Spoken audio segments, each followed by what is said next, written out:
Dans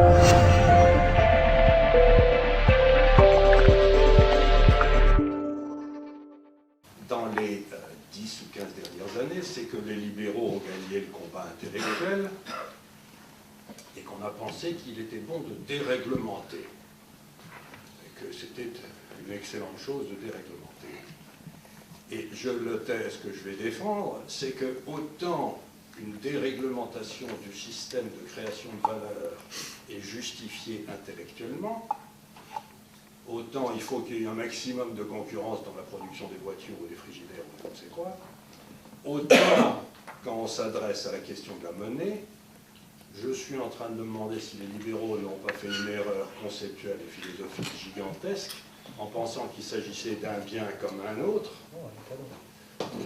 et qu'on pouvait, si j'ose dire, déréglementer le maître étalon de Sèvres, quoi, qu'on allait changer sa valeur en fonction des... Et je suis en train de me demander si le cœur de cette crise n'est pas une déréglementation financière qu'on a appliquée au système. Et vous avez deux sortes de capital dans le système pour que le système économique fonctionne. Vous avez un capital de production qui sert à la production, c'est grosso modo les machines-outils, les tours, les avions, tout ce que vous pouvez penser. Et vous avez un capital qui est propre au capitalisme, qu'on appelle dans notre jargon, c'est une notion qu'on a mis à jour il y a déjà quelques années dans notre petite société, qu'on appelle le capital d'efficacité. C'est-à-dire c'est le capital qui est à l'intérieur des marchés financiers, des systèmes financiers, pour que ceux-ci fonctionnent de façon harmonieuse.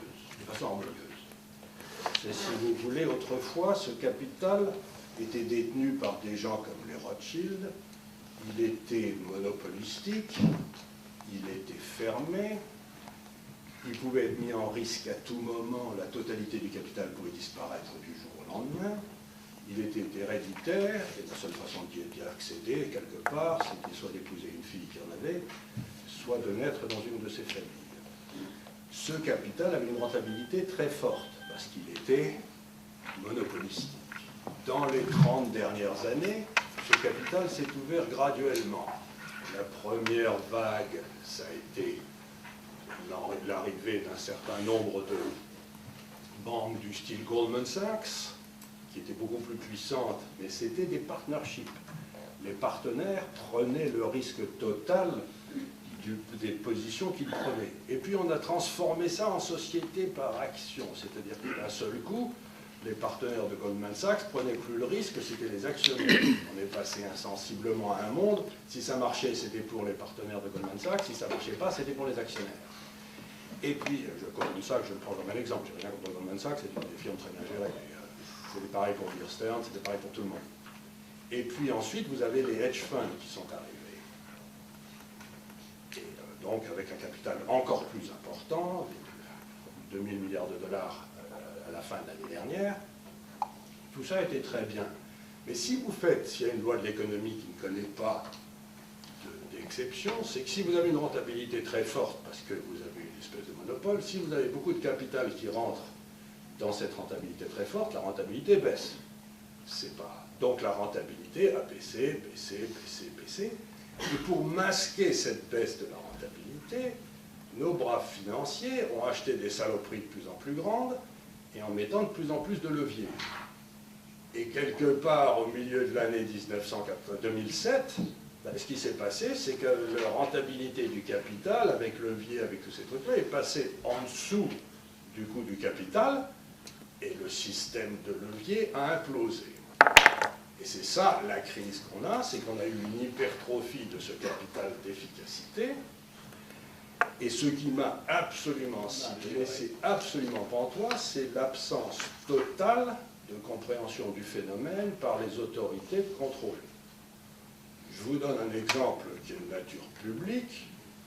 La Deutsche Bank, je n'ai rien contre ni pour la Deutsche Bank, a un rapport aujourd'hui entre ses fonds propres et la taille de son bilan qui est de 60 à 1. Il n'y a pas d'exemple historique qu'une banque qui passe au-dessus de 15 à 1 ne finisse pas par sauter. La taille du bilan de la Deutsche Bank aujourd'hui est supérieure au PNB allemand. La question est donc assez simple, c'est qui a autorisé la Deutsche Bank à passer de 12 fois son levier de ses fonds propres à 60 fois. Où étaient les régulateurs? Où étaient les autorités de contrôle? Où étaient les risques contrôle à l'intérieur de la Deutsche Bank? Ils ont créé toute une série de produits financiers plus, la Citicorp en est un autre exemple, plus vérolés les uns que les autres, et ils les mettaient en dehors de leur bilan. Donc, ce qui s'est passé quelque part, c'est qu'on a déréglementé le cœur du système de la monnaie, on a laissé ces banquiers faire n'importe quoi, alors que logiquement, ils auraient dû être contrôlés, et s'ils faisaient des bêtises, Enron a fait ça, parce que c'est exactement ce qu'avait fait Enron, mettre tous ces trucs en dehors de son bilan pour les cacher, tous les patrons étaient en prison de Enron. Aujourd'hui, la quasi-totalité des banquiers devraient être en prison parce qu'ils ont fait de la dissimulation comptable.